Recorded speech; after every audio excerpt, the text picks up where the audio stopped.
What is your name and what office are you running for? My name is Reed CLARKE, R-E-E-D, CLARKE, C-L-A-R-K-E, and I'm running for City Council and Ward Nakota Isga. Why are you running?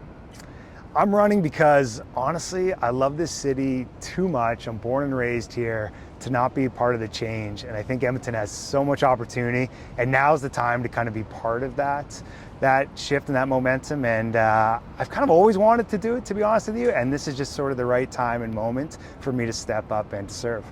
What was your most recent, or is your most recent job? My most recent job was CEO of Sport Edmonton, and I just stepped down from that at the end of August. Just so people know, what is Sport? Sport Edmonton formerly was the Edmonton Sport Council.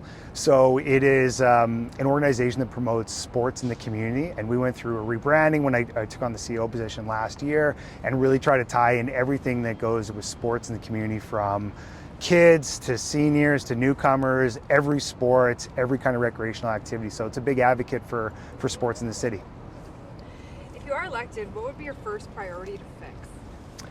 You know, the biggest thing I would like to fix, if elected, if I'm so lucky to do that, is, okay, big picture, is I love to get back a sense of pride and civic pride in the city. I think that's been lost in recent years, and we have so much to be proud of as Edmontonians, and I'd love to really get that kind of sense, get some wins on the board, and get people feeling really good about their city again. That might be my big, so that's kind of big picture, but I think right away is, you know, being able to work with anybody who gets on, if I'm lucky enough to get on, and have that sense of collaboration. I think people want to see that from City Council these days. They want to be able to see a group that's working together to get the basics, you know, done right, done better, and to actually enhance the city. So I want to be able to set that tone at City Council where we can actually have a collaborative environment and we can work together to get things done.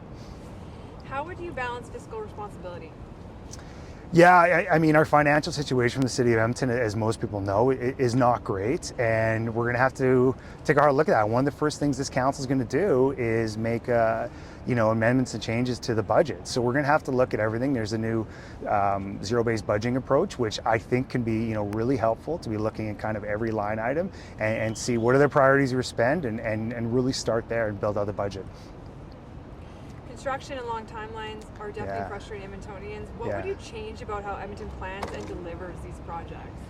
Yeah, construction, whether it's the Valley Line LRT or the Wellington Bridge going down, trust me, it's hit residents in the West End of my ward, Nakota Isga, probably worse than anybody else, I would say.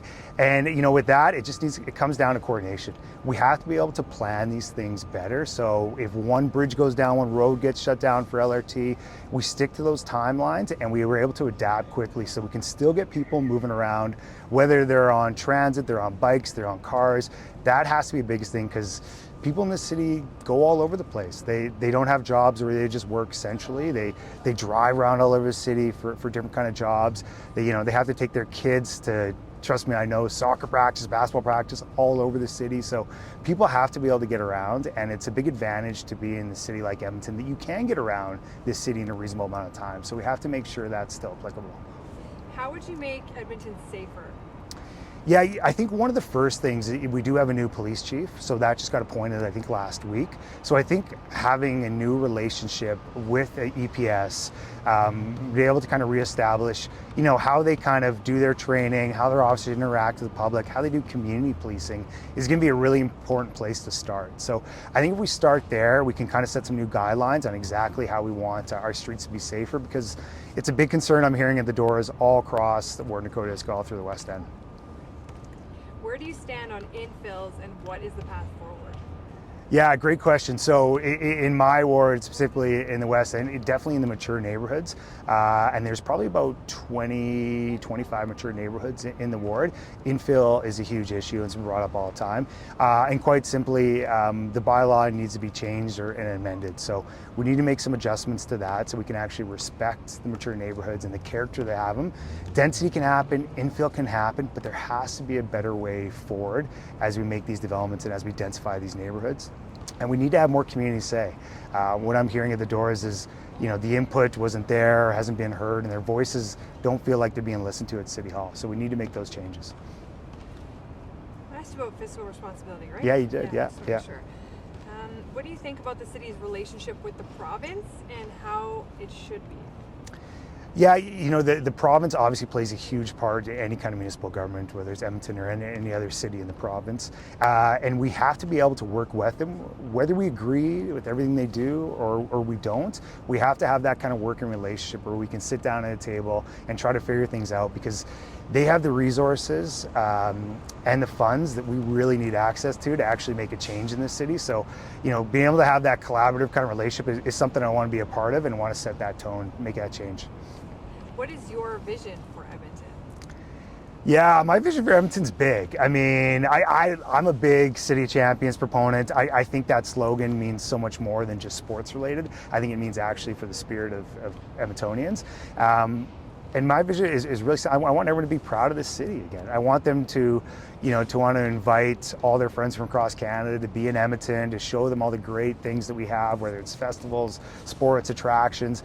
I want that sense of pride back, and you know, a little bit of swagger, a little bit of cockiness that we get from Edmontonians. I want to have that kind of feeling again. If you are elected, what's one thing you want people to remember you accomplished at the end of your term? I want people, you know, anything I've ever done in my career, I've always been able to kind of bring people together, you know, lead people and get things done, right? So, you know, if I'm lucky enough to get elected, I want to be able to spend these 4 years actually accomplishing things across the city where we're getting projects done, we're attracting more people here, businesses are coming here. We're definitely getting a sense where it's like every day you're opening up the newspaper or your phone and you're seeing positive news about Edmonton, and there's some kind of momentum. So if I can be a part of that change and kind of bring that back, I would say that would be a term well accomplished.